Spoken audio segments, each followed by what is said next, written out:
What's going on? It's time to talk about another horror film remake. Today we're going to be talking about Friday the 13th, 2009, from 2009.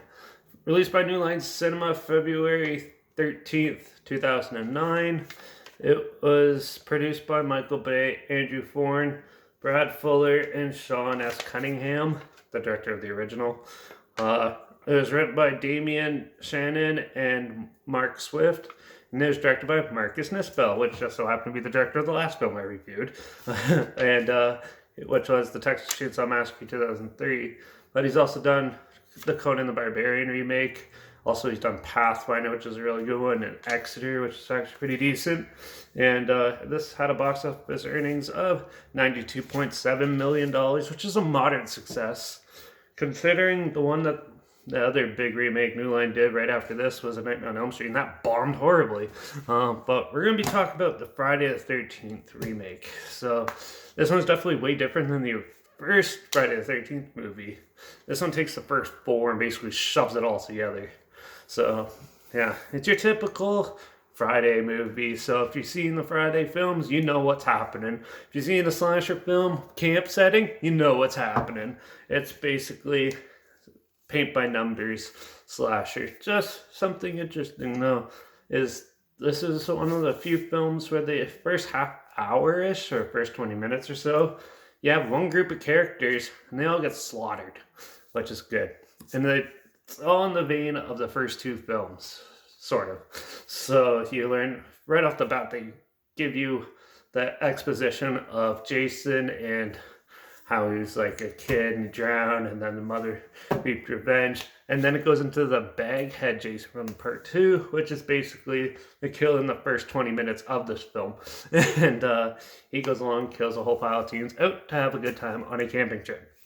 And so there's some good kills just in these scenes alone. And they're on a camping trip trying to find a pot stuff. Drugs are always mixed in with these things these days. But yeah. And then once that starts, then you actually learn your core characters for this film, which some of them are annoying and stupid. Like the Asian dude in this one, he's just like a pothead and just dumb. And then a lot of them are other just young, sex crazed losers, like in every slasher film.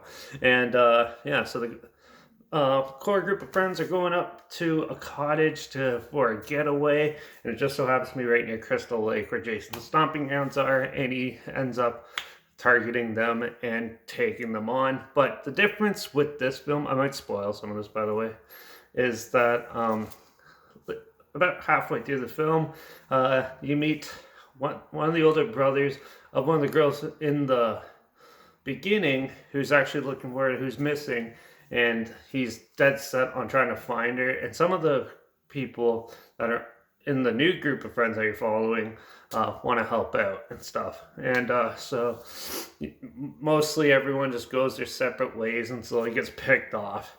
But then as the film progresses, you realize that one of the girls wasn't actually killed in the beginning. She was actually kidnapped by Jason, kept hostage, and who knows what.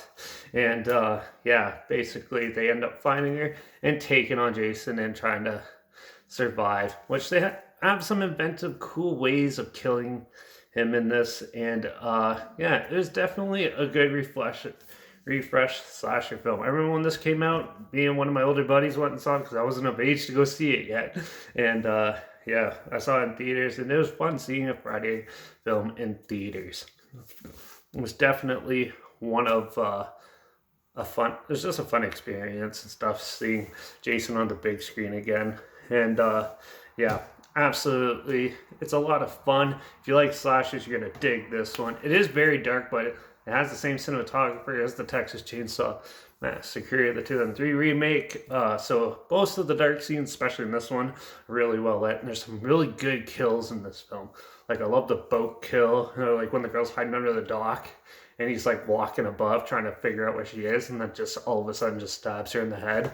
That one was cool. There's they kind of do an homage to like the sleeping bag death, and I think it was Friday the 13th part 3, and but the girl actually falls out and she's actually burnt to death. and stuff. There's a lot of good kills in this film. The main problem I have with this film is a lot of the characters I could not get behind, and they're just dumb and annoying. Especially the guy who owns the cottage. He's the cocky, annoying one, and just thinks he's better than everyone else and stuff. And yeah, but it was a cool concept to have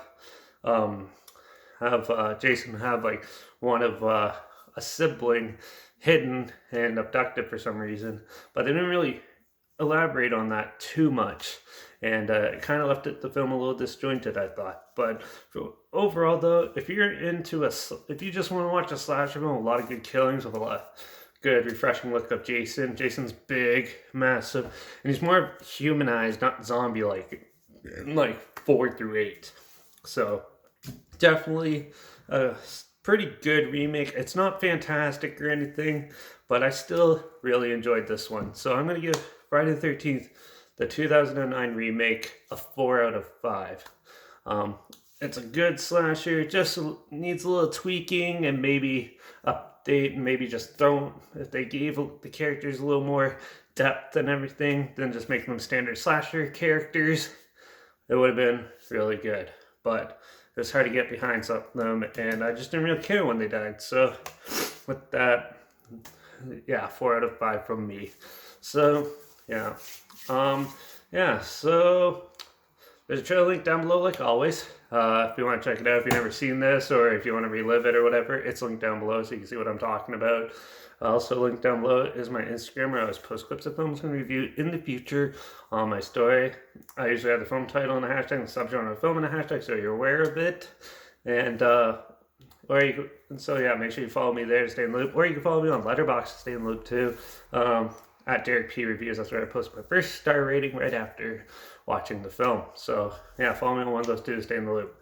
Make sure you like this video, share it somewhere people are aware of it. Comment your opinions of the film down below. Love to hear what you thought of it. Also, let me know what your favorite Friday the 13th film is, and if I should review more of them. Let me know in the comments down below as well. Yeah, and make sure you subscribe, because hopefully we can find something interesting, cool together. So yeah, that was a good one. I got some other weird films to check out, so I'm probably not going to dive into the Friday films just yet, but it was good just to relive the remake, and I just wanted a slasher film to watch, and I never did a review for this one, so yeah. But yeah, so make sure you watch out for all those hulking, killing people out near all the summer camps out there, even though it's almost Christmas, and yeah, but there's killers always lurking out there, so make sure you watch out for them, and I guess I'll see you all in the next review. So till then, cheers.